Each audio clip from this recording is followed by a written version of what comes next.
네, 오늘 이제 금천만석교회 핵심같이 우리 마지막 시리즈 ROCK, 여러분 혹시 기억나시나요? R 뭐죠? R, 네, Restoring, 네, 회복입니다. 그리고 O는 뭘까요? Overflowing, 흘러 넘침. 그리고 C, Connecting, 연결. 그리고 K, 킹덤입니다. 마지막 킹덤, 하나님 나라라는 주제로 함께 말씀 나누겠습니다. 여러분, 질문 하나 하겠습니다. 여러분, 오늘 밤에 죽으면 천국 가실 수 있으십니까? 네. 여러분, 우리가 천국 갈 수 있는 이유는 나에게 있는 것이 아니라 오직 예수 그리스도로 인하여 우리는 천국에 갈 수 있는 줄로 믿습니다. 근데 때로는 아직 신앙이 되지 않는 분들은 이것이 협박처럼 들리기도 합니다. 아니, 그러니까 천국 가라고 예수 믿으라는 거 아니냐? 오늘 밤에 죽으면 천국 갈 수 있냐? 이 말은 지금 예수 똑바로 믿으라는 말 아니냐?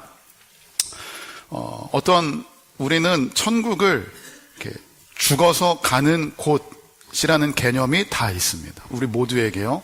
그리고 천국 하면 여러분 떠오르는 이미지들 있죠? 어떤 이미지들이죠? 이렇게 하늘에 구름에 레드카펫이 쫙 깔려 있고 황금과 다이아몬드로 지어진 뭔가 이 천국을 우리는 상상합니다. 그래서 그 천국을 가기 위해서 열심히 신앙생활을 하고 예수도 믿고 그렇게 합니다. 근데 여러분, 우리가 생각하는 천국의 개념은 죽어서 가는 곳입니다.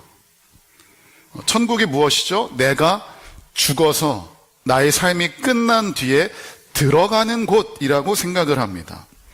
근데 여러분, 천국의 개념이 여기에로만 국한되면 그 천국은 우리의 삶을 바꾸지 못합니다. 천국은 미래에 있고, 그러니까 죽어서 가기 때문에 미래에 있고, 나는 현실을 살기 때문에 현실이 지옥 같고 힘들고 괴로워도 저 미래의 천국을 생각하면서 지금 내가 버티고 견뎌야지. 이 버티는 신앙이 됩니다. 천국이 내가 죽어서 들어가는 장소가 될 경우에 우리의 신앙은 버티는 신앙이 됩니다. 능력이 없습니다. 우리의 삶을 바꾸지 못합니다. 그래서 오늘 우리는 먼저 천국에 대한 개념, 정의를 바꿀 것입니다. 지금 여러분들이 가지고 있는 천국의 개념은 내가 죽어서 가는 곳, 내 삶이 끝난 뒤에 들어가는 곳, 공간의 개념, 장소의 개념인데 이 개념을 먼저 바꿔 드리겠습니다. 여러분, 성경에서 천국을 말할 때 같이 사용되는 표현이 하나 있습니다. 우리 마태복음 3장 2절과 마가복음 1장 15절을 같이 띄워주시고요. 우리 3장 2절을 먼저 함께 읽겠습니다. 시작. 회개하라. 아멘. 자, 마가복음 1장 15절 읽겠습니다. 시작. 때가 찼고 하나님의 나라가 가까이 왔으니 회개하고 복음을 믿으라 하시더라. 아멘. 자, 마태복음에서는 천국이라고 했는데 마가복음에서는 뭐라고 나왔죠? 하나님의 나라입니다. 여러분, 천국의 한자죠. 천국을 뜻을 풀면은 뭐예요? 하늘나라, 하늘천 나라국, 하늘나라. 이 하늘나라가 어떤 나라라고요? 하나님의 나라입니다. 자, 여러분, 그러면 천국은 곧 하나님의 나라입니다. 이걸 꼭 기억하세요. 우리가 맨날 신앙생활하면서 천국해서 천국이라는 개념이 익숙한데 천국은 사실 하나님 나라입니다. Kingdom of God입니다. 자, 그러면 여러분, 특별히 이 천국이라는 단어가 마태복음에서만 나옵니다. 그러니까 집중적으로 사용돼요.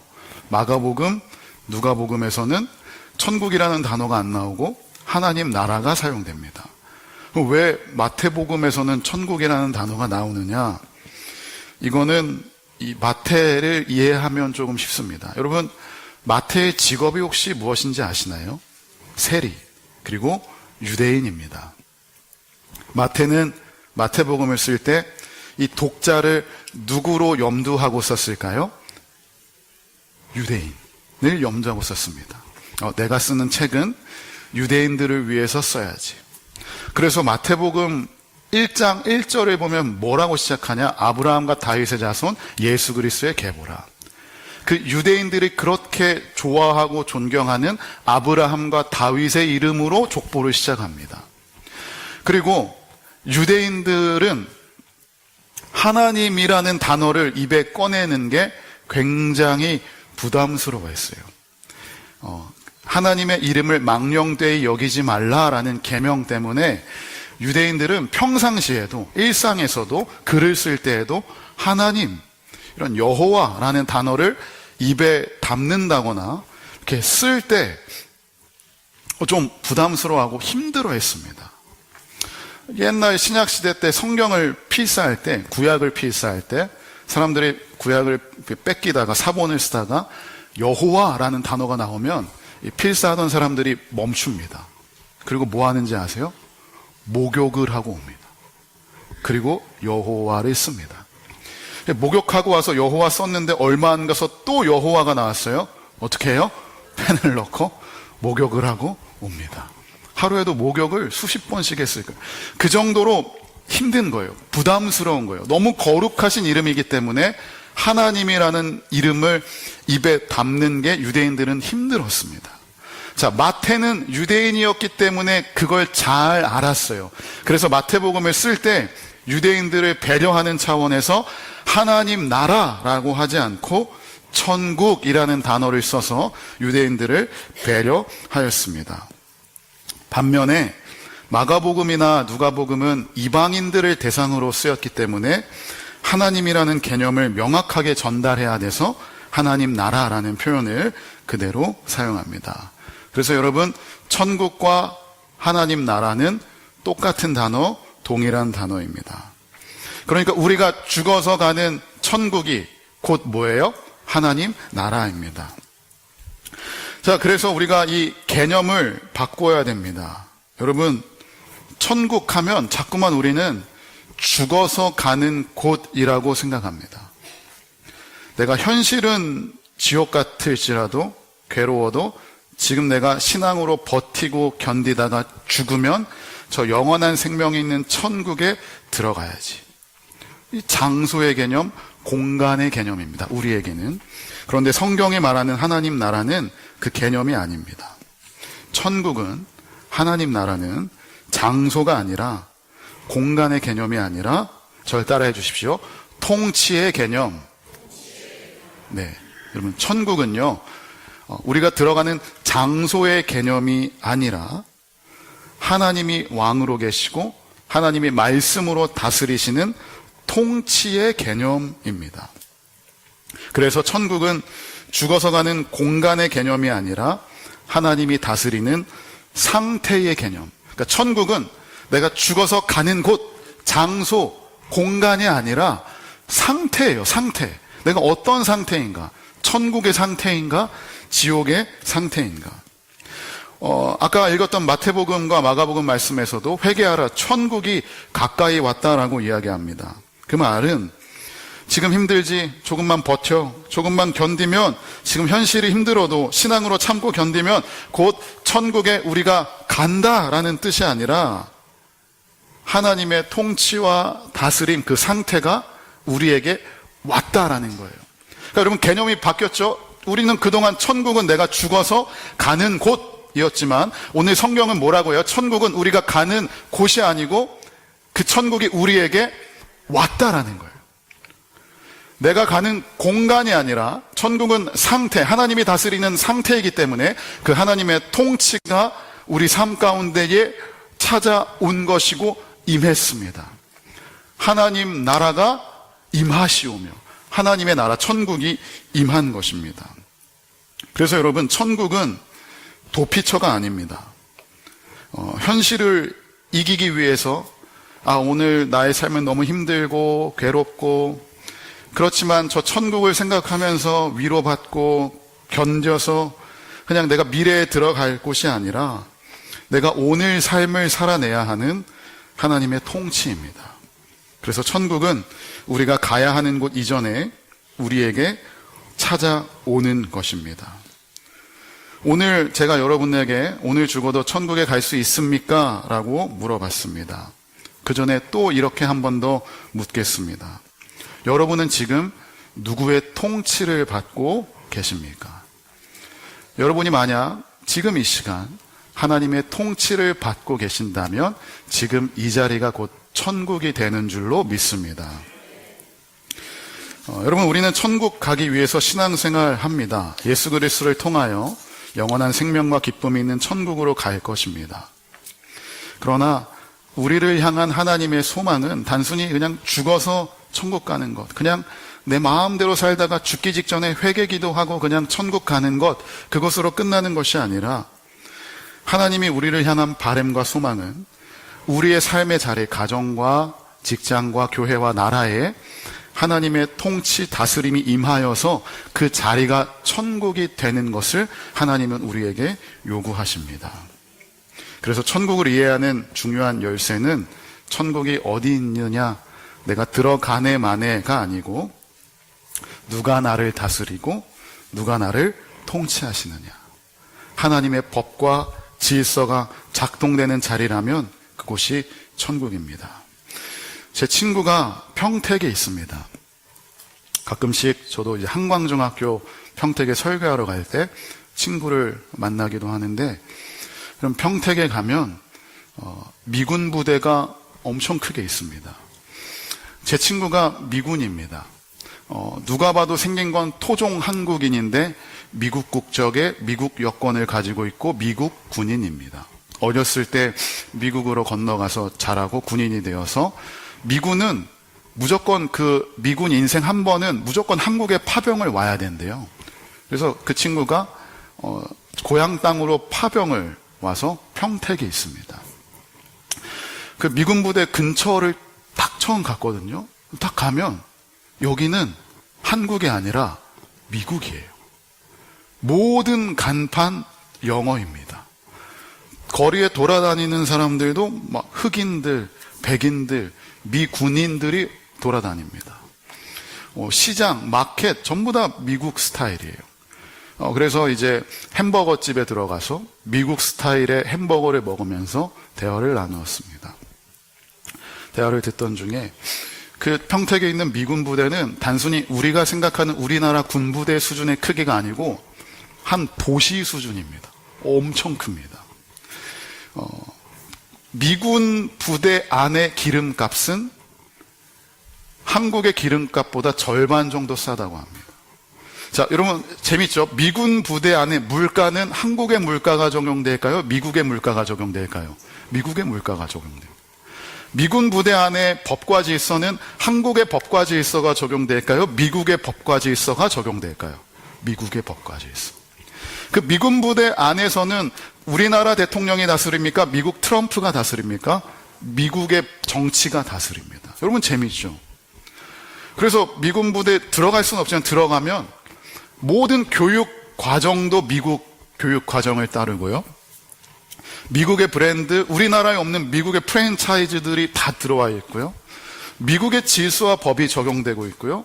그냥 똑같은 미국입니다. 다만 평택이라는 땅 위에 있을 뿐입니다. 한국 땅 위에, 미국 땅 위에, 한국 땅, 평택 땅 위에 있지만 그들은 이역 만리에 있는 미국의 법이 적용되고 미국의 질서가 적용되고 미국의 정치가 적용되고 미국의 통치와 다스림이 적용됩니다. 그래서 그 미군 부대원들은 한국에 살지만 미국 시민권자로서 그 안에서 작은 미국을 이루며 살아갑니다. 하나님 나라도 똑같습니다.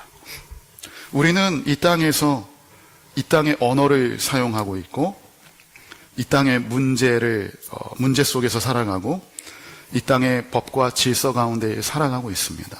그러나 하나님 나라의 백성, 천국 시민권을 가진 우리들은 비록 이 땅을 살지만 우리의 삶은 하나님 나라의 질서, 하나님 나라의 법, 하나님 나라의 통치가 우리의 삶을 다스려야 할 줄로 믿습니다.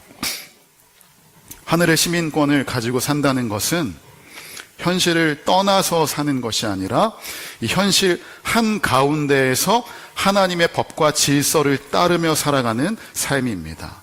그때에 지옥 같은 삶이라 할지라도 그 안에서 우리는 하나님의 통치 가운데에 천국이 될 줄로 믿습니다. 오늘 본문을 한번 다시 보겠습니다. 빌립보서 3장 17절을 제가 읽겠습니다. 형제들아 너희는 함께 나를 본받으라. 그리고 너희가 우리를 본받은 것처럼 그와 같이 행하는 자들을 눈여겨보라. 여러분, 약간 이 편지를 쓴 사도 바울 자의식 과잉 같습니다. 자기를 본받으래요. 이거 굉장히 자신감 교만 아닙니까? 제가 여러분들에게 성도님들 박건호를 본받으십시오 라고 하면 여러분 어떤 느낌이십니까? 재수 없으시죠? 바울이 지금 이 재수 없는 말을 하고 있는 거예요. 나를 본받으라. 근데 여러분 이게 뭐냐 하면 지금 바울은 예수 그리스도를 기준 삼아 딱 섰습니다. 군대에서 오와열을 맞추잖아요. 군대에서 오와열을 맞출 때 가장 먼저 하는 게 뭐죠? 기준입니다. 그 기준을 중심으로 오와 열을 맞춥니다. 자, 근데 이 기준으로부터 멀어진 사람은 기준이 안 보이잖아요. 그러면 먼 사람은 누구의 머리를 보고 줄을 서요? 앞 사람의 머리를 보고 줄을 섭니다. 그 말이에요. 지금 사도 바울이 예수 그리스도를 중심으로 자신이 기준이 되었어요. 자, 그러면 이제 뒤에 따라오는 성도들은 그 바울을 보면서 그 기준이 딱 되는 거예요. 바울을 보면서 예수께 기준이 맞춰지는 거예요. 바울의 삶을 본받으면서 예수께 초점이 맞춰지는 거예요. 바울을 보면서 그 삶이 하나님께로 고정되는 거예요. 바울이 그 얘기를 하고 있는 거예요. 나를 본받으라. 내가 기준이 될 테니까 내 삶을 따라오십시오. 내가 예수를 따라갈 테니 여러분들은 나를 따라오십시오 라고 말을 합니다. 자, 근데 바울의 삶이 어떤 삶이기에 그렇게 얘기할까요? 사실 이 빌립보서는 옥중서신입니다. 바울이 감옥에서 쓴 빌립보 교인들을 향한 편지예요. 근데 이 빌립보라는 도시를 이해하시면 좋은데 빌립보는 신도시입니다. 원래 야만의 도시였어요. 그냥 광명으로 생각하면 되겠네요. 저 어렸을 때 할머니 댁에 있던 광명시는 그냥 허허벌판, 그냥 논밭, 비닐하우스였어요. 근데 지금 가면 전부 다 아파트가 쫙 올라왔고 이케아, 코스트코가 들어와 있어요. 빌립보가 그랬어요. 야만의 도시였어요. 근데 로마 황제가 이 빌립보를 신도시로 재개발을 합니다. 특별히 로마 스타일로 재개발해요. 그러면서 로마의 군인들을 다 빌립보로 이주시켜 버립니다. 그리고 로마의 법이 적용되고 질서가 적용돼요. 이 빌립보는 로마와 멀리 떨어져 있는 도시였는데 로마가 특별히 관리하는 리틀 로마였어요. 그래서 여기에 사는 사람들한테는 전부 다 로마 시민권을 줍니다. 그러니까 이 빌립보는 완전 리틀 로마가 돼가지고 여기에 사는 게 자부심이에요. 우리 로마 시민권자고, 로마는 아니지만 로마 시민권자고, 로마의 법과 질서를 따르고 로마의 황제를 신으로 추앙한다. 그런 도시에 살고 있는 교회와 교인들에게 쓴 편지입니다. 바울이 얘기하는 거예요. 빌립보의 도시에는 로마 시민권자들, 황제를 숭상하고 이 세상의 법을 따르고 눈에 보이는 땅의 것들을 생각하며 쫓아가는 로마 시민권자들이 있지만 여러분은 그 사람을 쫓아가는 것이 아니라 예수를 따라가는 나를 본받으십시오. 나를 따라오십시오. 그러면서 얘기하는 게 무엇입니까? 19절입니다. 그들의 마침은 멸망이요 그들의 신은 배요 그 영광은 그들의 부끄러움에 있고 땅의 일을 생각하는 자라. 자칭 로마 시민권자들이라고 이야기하는 그들은 로마 황제를 숭상하고 그 법과 질서를 쫓아가며 땅의 것을 생각합니다.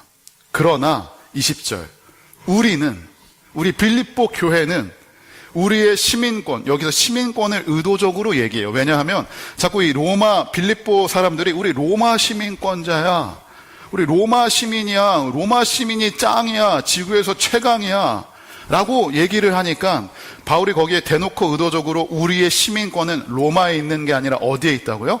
하늘에 있다. 하늘에 있고, 그래서 우리는 하늘로부터 오시는 예수 그리스도를 기다리는 교회와 성도다라고 이야기를 합니다. 그러니까 뭐예요? 로마의 시민권과 하늘의 시민권이 땅 부딪힙니다. 로마의 시민권, 그들을 뭐라고요? 땅의 일을 생각하는 사람과 하늘의 일을 생각하는 사람이 땅 부딪힙니다. 이 땅의 로마 시민권자로서 탐욕과 즐거움과 세상의 것을 추구하는 사람과 그 안에 살고 있지만 우리는 비록 이 빌립보 땅 로마 시민권자들에게 둘러싸여 살고 있지만 우리는 그들에게 속한 것이 아니라 땅에게 속한 것이 아니라 그 안에 있지만 우리는 하늘의 시민권을 가진 하늘에 속한 사람이다 라고 얘기하면서 자기를 본받으라 라고 이야기하는 것입니다. 여러분, 중요한 것이 있어요. 여기에서 보면 예수 믿는 사람들, 이 땅에 살기 힘드시죠? 괴로우시죠? 우리끼리 분리됩시다. 산으로 도망갑시다. 수도원으로 갑시다. 우리끼리 예수 믿고 삽시다라고 바울은 이야기하지 않습니다. 그 안에 있으십시오. 로마 시민권자에게 둘러싸여 있으십시오. 그 세상의 법과 질서 안에 계십시오. 그러나 그 안에서 하나님 나라를 이루라라고 말하는 것입니다. 여러분, 천국은요, 세상과 분리된 것이 아닙니다. 하나님 나라는 그냥 세상 니들끼리 살고 우리는 그냥 우리끼리 서로 사랑하고 축복하고 우리끼리 신앙생활하면서 우리끼리 살자가 아니라, 천국은, 하나님 나라는 지옥 같은 세상 가운데에 하나님의 법과 질서가 임하여서 하나님의 나라가 임하여 그 지옥 같은 현실을 변화시키는 것이 천국이고 하늘 시민권을 가진 우리의 역할인 줄로 믿습니다. 그러므로 여러분은 지금 이 현실을 살면서 어떻게 살고 계십니까? 하나님의 통치를 받고 계십니까? 아니면 이 땅의 통치를 받으며 살고 계십니까? 하나님의 법과 질서대로 살고 계십니까? 아니면 이 땅이 쫓아가고 있는 것을 쫓으며 살고 계십니까? 핑계대긴 좋습니다. 모두가 그렇게 살잖아요. 모두가 그렇게 향해 가잖아요. 이 세상이 그런데 우리는 어떻게 살 수 있어요? 아니요, 할 수 있습니다. 우리가 비록 발을 이 땅에 딛고 살아가지만 하나님의 통치와 질서 아래에 있다면 하나님께서 우리를 통하여 내 삶과 내 가정을 천국으로, 하나님 나라로 바꾸어 가실 줄로 믿습니다. 그래서 사도 바울은 천국은 미래에 갈 것이 아니라, 미래가 아니라 현재, 오늘의 질서다. 이 로마 빌립보 땅을 그냥 버티고 그들 안에서 막 견디고 로마를 숭상하고 로마 황제를 섬기는 그 안에서 막 힘들게 고난당하면서 신앙생활 하다가 끝 하고 천국에 들어가는 게 아니라, 그 안에서도 비록 힘들지만 괴롭지만 그 안에서 하나님의 법대로 살 때에 우리는 그 안에서 미래의 천국이 아니라 오늘의 천국을 살아야 된다라고 선포합니다. 그래서 우리의 천국은 미래가 아니고 현재입니다. 우리는 하늘의 시민권을 가지고 이 땅을 살아가기 때문에 하늘의 것을 바라보고 추구하며 살아가야 합니다. 여러분, 바울이 하늘의 시민권자로서 하나님 나라를 어떻게 이루어갔을까요? 도대체 어떤 그 예수에게 맞춰진 기준이 있기 때문에 성도들로 하여금 자신을 쫓아오라고 하였을까요? 빌립보서는 감옥에서 썼다고 했죠. 근데 여러분, 신약에서 기쁨이라는 단어가 가장 많이 등장하는 책이 어딘지 아십니까? 빌립보서입니다. 아이러니하죠? 감옥에 갇혀 있는데 바울은 기뻐합니다. 감옥에 억압되어 있는데 바울은 자유를 이야기합니다. 어떻게 그럴 수 있습니까? 감옥이라 할지라도 그 안에 하나님의 통치와 나라가 임했기 때문입니다. 바울은 지금 목회도 할 수 없습니다. 갇혀 있습니다. 억압당하고 있습니다. 그러나 역설입니다. 신앙은 역설입니다. 천국은, 하나님 나라는 역설입니다. 고통 가운데에 기쁨을 이야기할 수 있는 것입니다. 그러면 그냥 이거 현실을 잊기 위해서, 그냥 이 현실을 이기기 위한 그냥 마음의 위안 아니에요? 어떤 그 마음에 그냥 자기 스스로 위안하는 거 아니에요? 아니요. 천국과 하나님의 나라와 하나님의 통치는 실제적으로 임합니다. 사도 바울은 어떻게 그것들을 임했고 하나님의 통치를 실현했는지 우리 빌립보서 1장 27절을 함께 읽겠습니다. 빌립보서 1장 27절.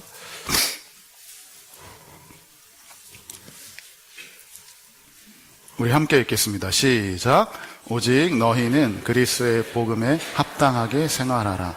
이는 내가 너희에게 가보나 떠나 있으나 너희가 한 마음으로 서서 한 뜻으로 복음의 신앙을 위하여 협력하는 것과. 아멘. 여기에 빌립보서의 핵심입니다. 오직 너희는 그리스도의 복음에 합당하게 생활하라. 이 합당하게 생활하라가 하늘의 시민권자로서 하나님 나라를 이루며 살아가라는 것입니다. 거기에 합당하게 살라는 것입니다. 제가 군대에 있을 때 이제 휴가 외출을 나왔는데 이제 그때는 베레모를 썼단 말이죠. 그래서 군인들은 다 베레모를 쓰고 다녀야 됩니다.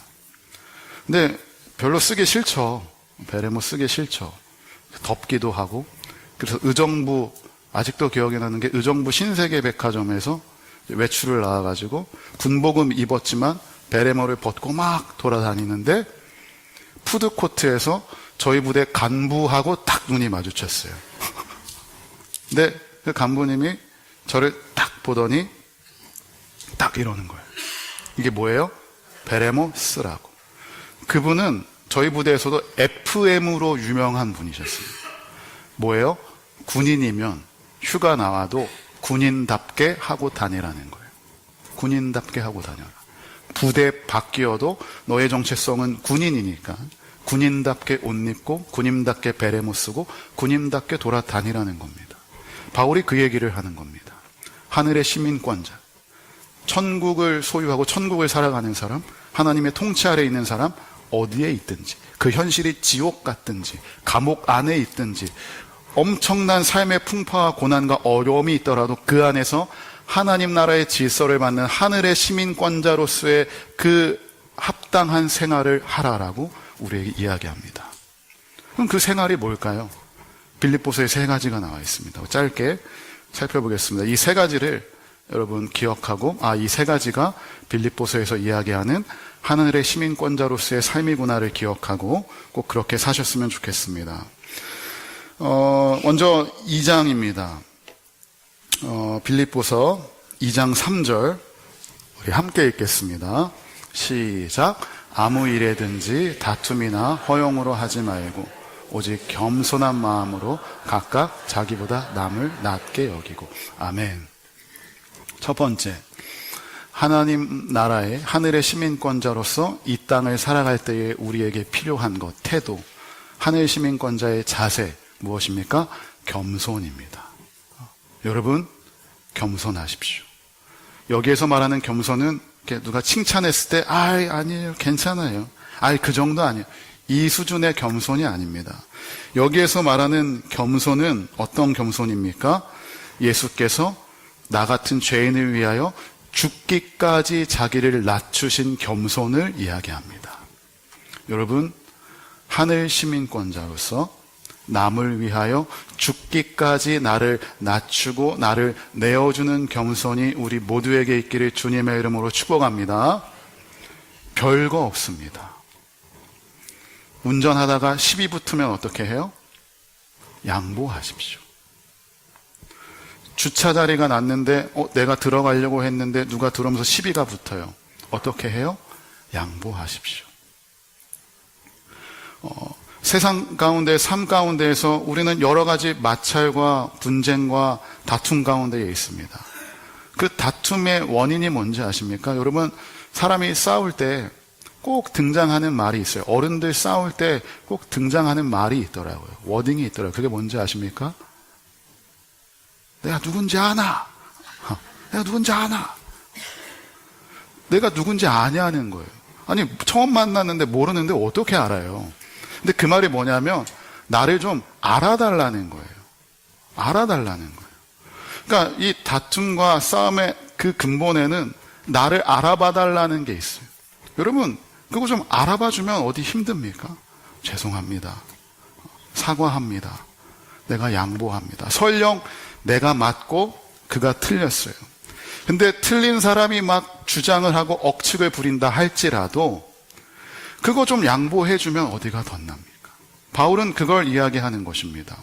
그리스도께서 우리를 위하여 죽으셨어요. 우리가 어떤 존재입니까? 죄인 중에 괴수입니다. 죽을 수밖에 없는 나를 대신하여 예수께서 죽으셨습니다. 그 은혜가 우리에게 있습니다. 그렇다면 하늘 시민권자로서 우리는 어떻게 살아야 하나요? 나도 주님께서 나를 죽어주신 것처럼 나도 남을 위해서 죽어줄 수 있는 존재가 되어야 할 줄로 믿습니다. 천국은 거창한 게 아닙니다.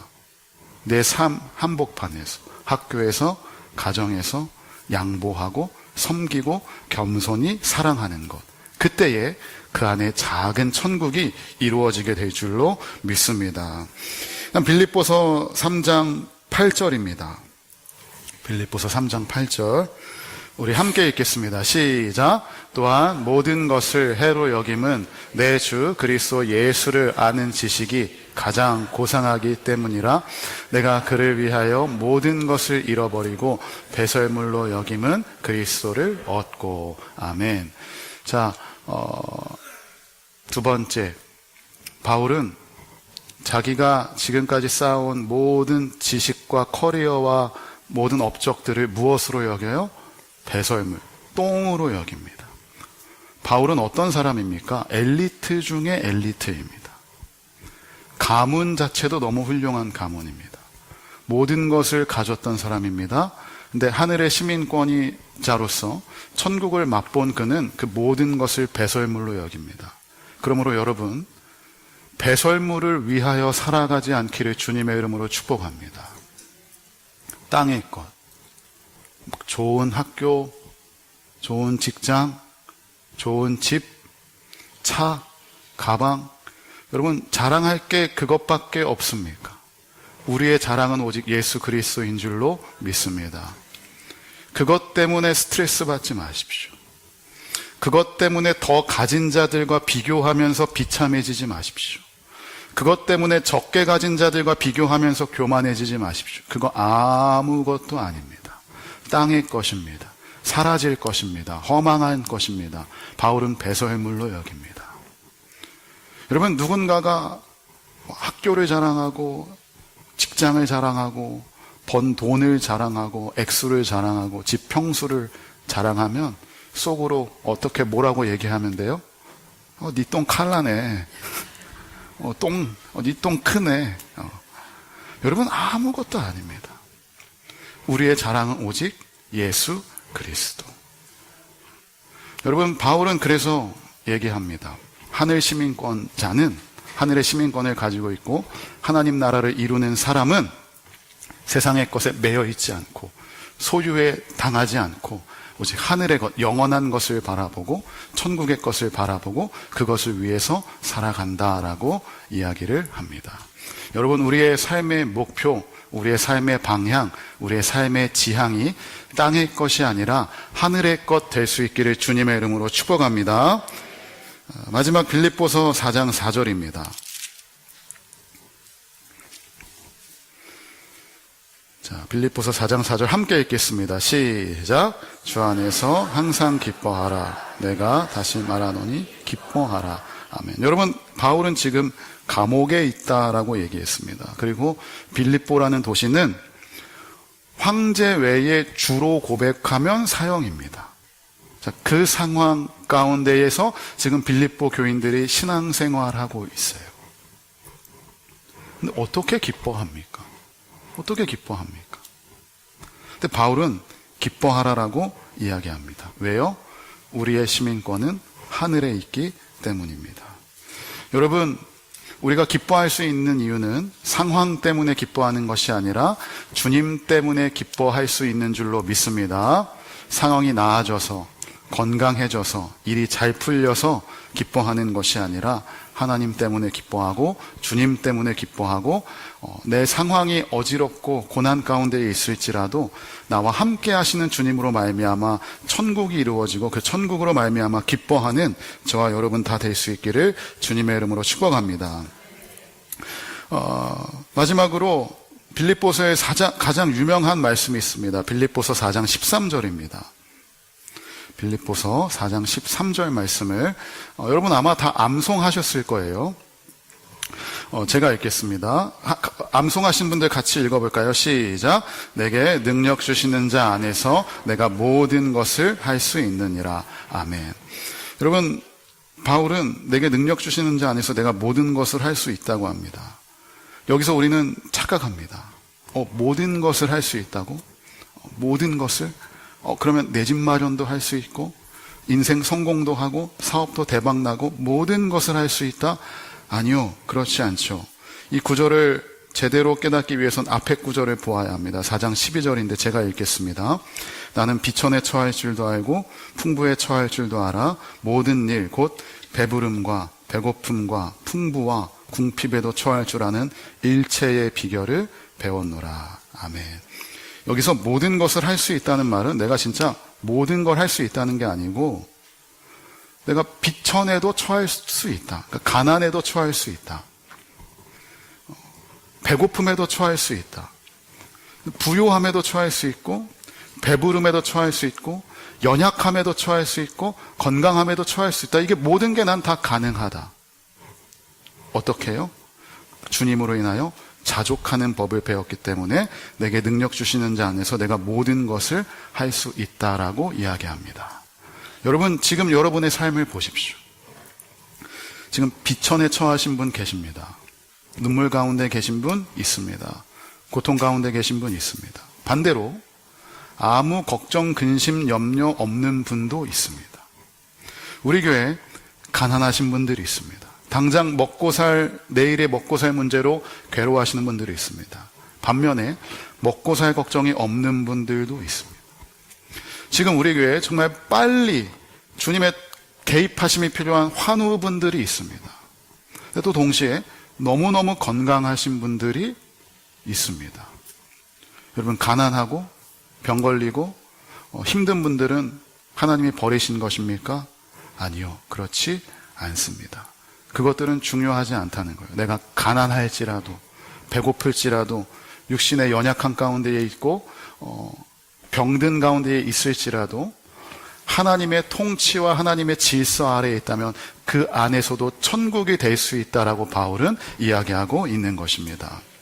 우리는 자꾸만 천국을 어떤 상황이 나아진 상태, 괜찮은 상태, 기쁨만 넘치는 상태, 아무 걱정 근심이 없는 상태로 생각하지만 아니요.